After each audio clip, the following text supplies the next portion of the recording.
संघर्ष, तप और बलिदान के साथ अलग झारखंड राज्य का निर्माण किया गया था। इस राज्य का निर्माण इस उद्देश्य के साथ किया गया था कि जब इस राज्य का निर्माण होगा तो यहाँ के छात्रों का भविष्य बेहतर होगा, यहाँ के किसान, यहाँ के नौजवान, यहाँ की महिलाओं को सम्मान मिलेगा।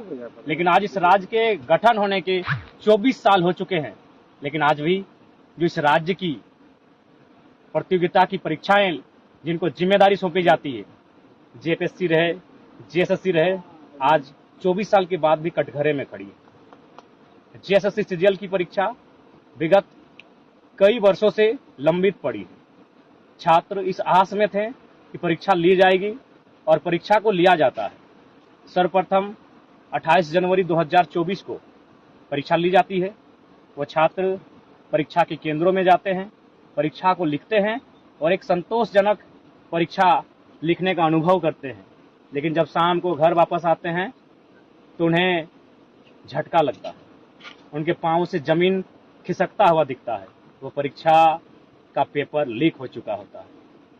छात्र सदमे में होते हैं। इसलिए आज मैं जेएसएससी सीजीएल के तमाम अभ्यर्थी परीक्षार्थियों का समर्थन, उनके आंदोलन के साथ खड़ा हूं।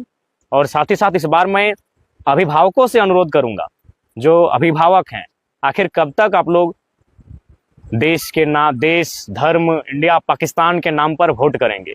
जिनको आपने वोट किया है उनसे सवाल कीजिए। आपके छात्रों का भविष्य अंधेरे में है।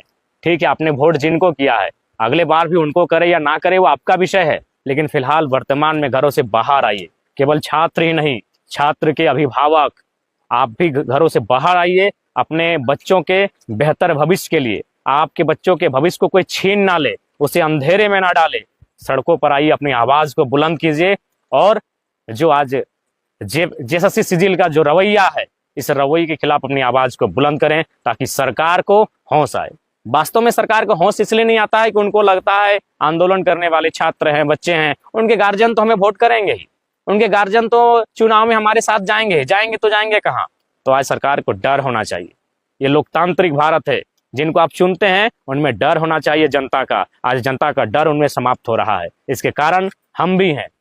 इसलिए आज तमाम अभिभावकों से भी मेरा अनुरोध होगा कि आज जेएसएससी सीजीएल में जो पुनः धांधली सामने आ रही है, गड़बड़ी का मामला सामने आ रहा है, पेपर लीक जैसे मामलों के विषय सामने आ रहे हैं, इस पर अपनी आवाज बुलंद कीजिए, अपने बच्चों का साथ दीजिए। नहीं तो आपके बच्चे इसी प्रकार तैयारी करते रहेंगे और किसी पूंजीपति का बेटा, किसी कॉरपोरेट का बेटा 20 लाख, 25 लाख, 30 लाख में सीटों को खरीद कर ले जाएगा। और एक साधारण, एक गांव, एक कस्बे में तैयारी करने वाले एक किसान परिवार का जो बेटा या बेटी होगी, उसके सपने यूं ही चकनाचूर होते रहेंगे। इसलिए आंदोलन अब केवल छात्रों का आंदोलन नहीं है। अगर एक बार पेपर लीक होता तो चलिए छात्र सड़क पे आते। ये बार बार चीजों को दोहराया जा रहा है, बार बार सरकार के कानों में जू नहीं रेंग रही है, बार बार सरकार इस कृत्य में मौन हो जाती है। उन्हें भय नहीं है कि लोकतांत्रिक देश में एक जनता का मताधिकार क्या होता है। उन्हें जनता के मताधिकार का भय दिखाइए। इसलिए इस बार छात्र ही नहीं प्रोटेस्ट में आएंगे, इस बार अभिभावक, बुद्धिजीवी वर्ग, तमाम लोग अगर